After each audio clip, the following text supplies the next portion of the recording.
বিরোধী দল, সরকারি দল নানান কথা আসে, কেউই আসলে সংসদে নিজেদের পরিবার, স্বজনপ্রীতি এবং যোগ্যতা অনুযায়ী যোগ্যতা বিবেচনা করে নারীদের কিন্তু আসলে সংসদে নিতে চান না। কথা আসলো সেটা দিয়ে আমি একটু শুরু করি। সেটা হচ্ছে যে আমার ফরচুনেটলি অথবা আনফরচুনেটলি এই জুলাই যে ঐকমত্য কমিশন ছিল, সেই ঐকমত্য কমিশনে যখন আমরা আলোচনা করি যেদিন নারীদের সরাসরি নির্বাচনে অংশগ্রহণের কথা আসে, সেদিন আমি সেখানে উপস্থিত ছিলাম এবং আমার এই অভিজ্ঞতা আমি অনেকবার বলেছি বিভিন্ন জায়গায়।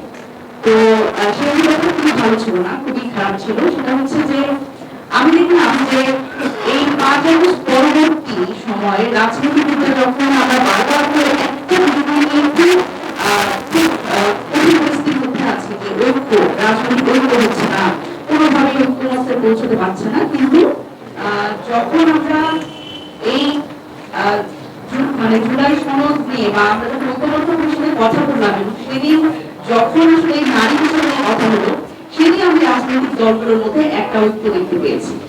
কেউই আসলে চান নাই এনসিপি ছাড়া যে নারীদের এই সংসদে সরাসরি 100 আসনে নির্বাচন হোক, এবং আমরা বলছিলাম যে এই 100 আসনে সরাসরি নির্বাচন হতে হবে, প্রক্রিয়াটা কি হবে এটা নিয়ে আমাদের আলোচনা হতে পারে। কিন্তু সেদিন দেখলাম যে পুরনো রাজনৈতিক দলগুলো তারা কোনোভাবেই এটা মানতে রাজি না এবং তারা বলেই দিলেন এক সময় যে এটি বাংলাদেশের যে রাজনৈতিক বাস্তবতা সেখানে সম্ভব না, নারীদের 100 আসনে সরাসরি নির্বাচন সম্ভব না।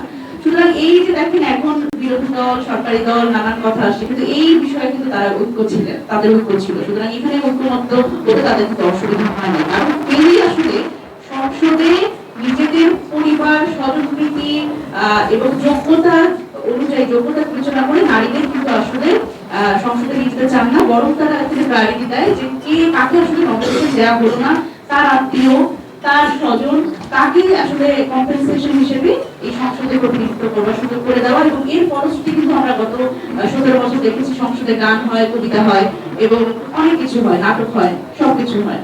কিন্তু এই আবার সেই 5 আগস্টের আগের বাংলাদেশে তো আমরা ফেরত যেতে চাই না, আমরা এখন নতুন বাংলাদেশে আমরা নতুন কথা বলতে চাই। আমরা বলতে চাই যে নারীদের যোগ্যতা অনুযায়ী আসলে রাজনীতিতে তাদের প্রতিনিধিত্ব নিশ্চিত করতে হবে এবং এটা কোনো কম্পেনসেশন না। এবং আমি মনে করি দেখেন সংরক্ষিত নারী আসন নিয়েও কিন্তু অনেকে মকারি করে যে সংরক্ষিত নারী আসন আসলে এখানে একটা পুতুল আসন। আমি নিজেও মনে করতাম, কারণ আমাদের সংস্কৃতি তাই বলে। কিন্তু দেখেন সংরক্ষিত নারী আসনেও যদি আপনারা দল থেকে যোগ্যতা বিবেচনায় কেবল মানুষটাকে পাঠাতে পারেন, সে তো সংসদে নিরপেক্ষ কথাটা বলবে। কিন্তু আপনারা যদি নিজেদের আত্মীয় স্বজনকে পাঠান তাহলে তো সেই নিরপেক্ষ কথাটা বলবে না, আপনি যা শিখায় দিবেন সেটাই বলবে এবং সেটাই আসলে করা হয়।